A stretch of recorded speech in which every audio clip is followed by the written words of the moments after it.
Friends, আমি সোনিয়া। আমার নতুন একটি ব্লগে তোমাদের সকলকে স্বাগত। আশা করি তোমরা সকলে খুব ভালো আছো আর সুস্থ আছো। আমিও ভালো আছি। আজ হচ্ছে সোমবার আর এখন ঘড়িতে বেজে গেছে সকাল 8টা। এখন থেকে আমি আমার ব্লগটা স্টার্ট করছি। আই হোপ তোমাদের ব্লগটা ভালো লাগবে। আজকে সকাল থেকে উঠে দেখছি আকাশটা বেশ মেঘলা, বৃষ্টি হবে না, কারণ আমি জানি বৃষ্টির কোনো নামগন্ধ নেই আমাদের এই নর্থ বেঙ্গলে।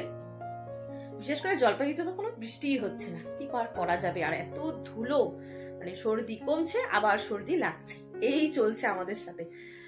আর আজকে যেহেতু সোমবার, তার মধ্যে সপ্তাহে শুরু। আজকে গুড্ডুরও স্কুল শুরু, শুরু হয়েছে 2 দিন হলো, তো 2 দিনও স্কুলে যায়নি, কারণ কম্পিউটার ছিল, ড্রয়িং ছিল, ওর জন্য যেতে পারেনি। কিন্তু আজকে থেকে ওর স্কুল স্টার্ট হয়ে গেল। প্রায় ধরো 1 মাস 10-12 দিন পর ও স্কুলে যাচ্ছে, কারণ মাধ্যমিক উচ্চ মাধ্যমিক পরীক্ষা ছিল জন্য ওদের স্কুলটা ছুটি ছিল। আর এখন 8টা বেজে গেছে, তো সকালে উঠে স্নান ধান করে পুজো দেওয়াটা শুধুমাত্র কমপ্লিট হয়ে গেছে। আর কোনো কাজ সেভাবে হয়নি, বাসি কাজ সেরেছি, টুকটাক যা যা থাকে, উঠোন ঝাড়া, ঘর ঝাড়া, বিছানা ওঠানো, ওগুলো হয়েছে। কিন্তু ঘরটা তেমন ভাবে গোছানো হয়নি, কারণ সকালবেলা উঠেই চলে এসেছে স্যার ওকে পড়াতে। আর এখন আমি যাবো আগে রান্না করতে, তারপরে এই কাজগুলো করব। রান্না বান্না করে ওদেরকে খাইয়ে দাইয়ে টিফিন দিয়ে পাঠিয়ে দেবো, কারণ গুড্ডু যাবে স্কুলে, ওর বাবা চলে যাবে শিলিগুড়িতে। তারপরে আস্তে ধীরে সুস্থে আমি আমার মতো করে কাজ করব। আর আরেকটা কথা তোমাদেরকে তো বলাই হয়নি, আজকে আবার টিভি ইনস্টলেশনের লোক আসবে। এই কি বলবো, তার মধ্যে ইলেকট্রিশিয়ান আসবে। কি বলতো, আমাদের যেখানে আমরা আর কি টিভিটা বসাবো সেখানে তো ওয়ারিং করা নেই, পয়েন্টটা করা নেই, তো সেটা করবে। আজকে ঘরে হইচই হবে, সারা দিন কাজ থাকবে। কি বলতো, ওরা আসলে পরে তুমি ঘরটাকে কি করে পরিষ্কার করবে বলো? তো ওরা ওদের মতো কাজ করতে থাকবে, আমি এদিকে রান্না বান্না শুরু করে দেবো।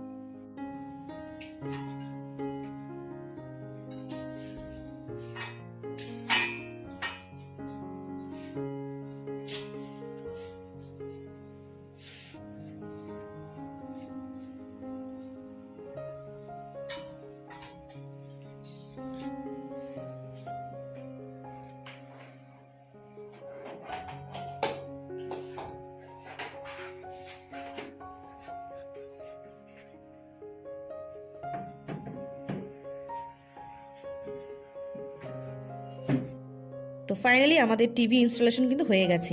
এখনো কিন্তু ইলেকট্রিকের কাজ হয়নি, তো বাড়িতেই একটা এক্সটেনশন কর্ড ছিল, সেটা দিয়ে টিভিটাকে চালানো হলো। আর ইলেকট্রিকের কাজ এখনও চলছে। আর এদিকে কিন্তু আমার রান্নাবান্নাও কমপ্লিট হয়ে গেছে। তো সকালে আজকে খেতে দিয়েছি গরম ভাত, ডাল, ডিম সেদ্ধ আর ছোলার তরকারি দিয়ে। আর গুড্ডুর জন্য আজকে টিফিনে বানিয়ে দিয়েছি লুচি আর ওই যে ছোলার তরকারিটা যেটা করেছি সেটা। তো দেখতে পাচ্ছ কত বড় বড় 2টো ফুলকো লুচি বানিয়েছি, একটু বড় করেই বানিয়েছি। আর হচ্ছে সঙ্গে ওই ছোলার তরকারিটা দেবো। আর লুচিটাকে আমি একটু ছিঁড়ে দিই আর সাথে চামচ দিয়ে দিই। তোমরা হয়তো ভাববে যে লুচি আবার চামচ দিয়ে খায় নাকি। না গো, স্কুলে তো হাত ধোয়ার ব্যবস্থা সেরকম থাকে না, তাই আমি ওকে চামচ দিয়ে দিই, চামচে করেই ও খেয়ে নেয়। ওদিকে খেয়ে দিয়ে ও চলে যাচ্ছে এখন স্কুলে।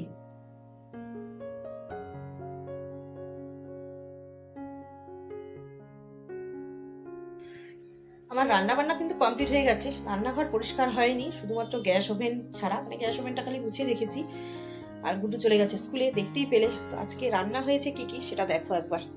তো এখানে আছে এই যে ছোলার তরকারি, আলু দিয়ে করেছি, পেঁয়াজ রসুন দিয়ে ঘুগনি বলতে পারো, মটর দিয়েও ঘুগনি হয়, ছোলা দিয়েও হয়, তো সেটাই করেছি।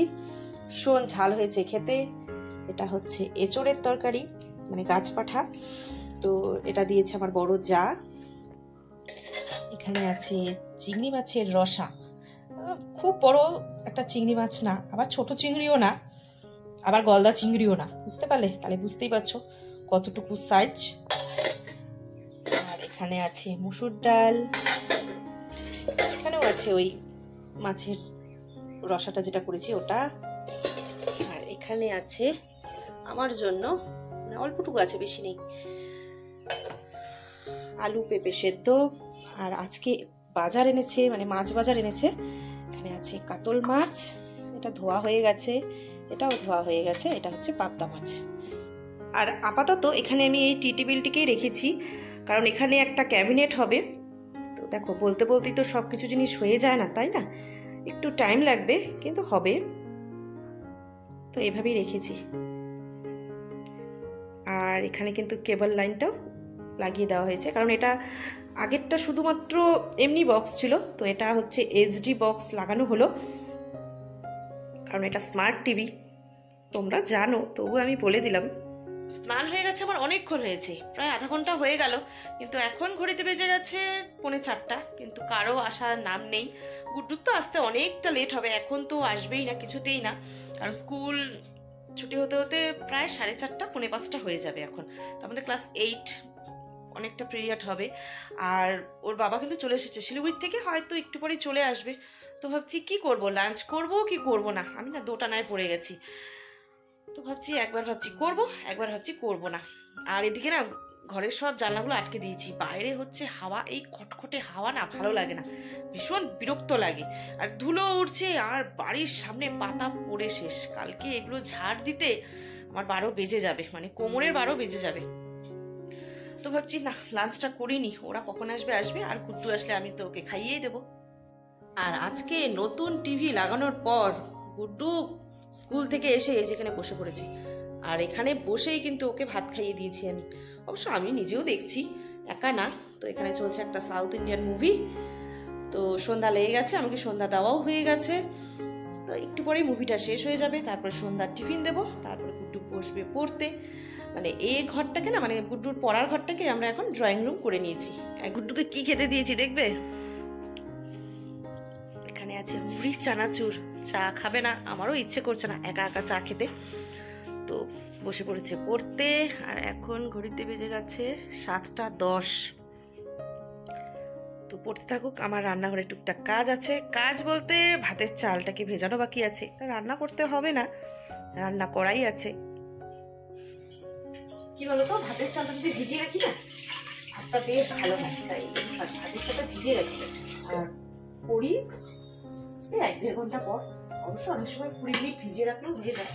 তো এখন সবে মাত্র 7:10 বাজে, রান্না ভাতটা করতে করতে এখন অনেক দেরি আছে।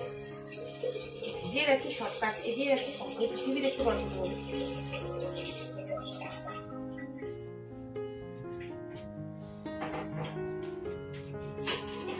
তো হয়ে গেছে ভাতের চাল ভেজানো। এদিকে রান্নাঘরে যা যা টুকটাক কাজ ছিল সব আমি করে নিয়েছি। ভাত তো আমি বসিয়ে দিয়েছি, ভাত হয়নি এখনো, একটু পরেই নামাবো। আর বাইরে বেশ ঠান্ডা ঠান্ডা, তাই দেখো সোয়েটার পরেছি। আর এখন শুধুমাত্র ডিনার করা বাকি, তাছাড়া বিছানাপত্র সব আমার করা হয়ে গেছে। ওদিকে ওর বাবাও চলে এসেছে, গুড্ডুরও পড়া হয়ে গেছে, তো এখন ডিনার করবো। তো চলো বন্ধুরা, আজকের ব্লগটা আমি এখানেই এন্ড করছি। দেখা হচ্ছে নেক্সট ব্লগে, ততক্ষণের জন্য টাটা।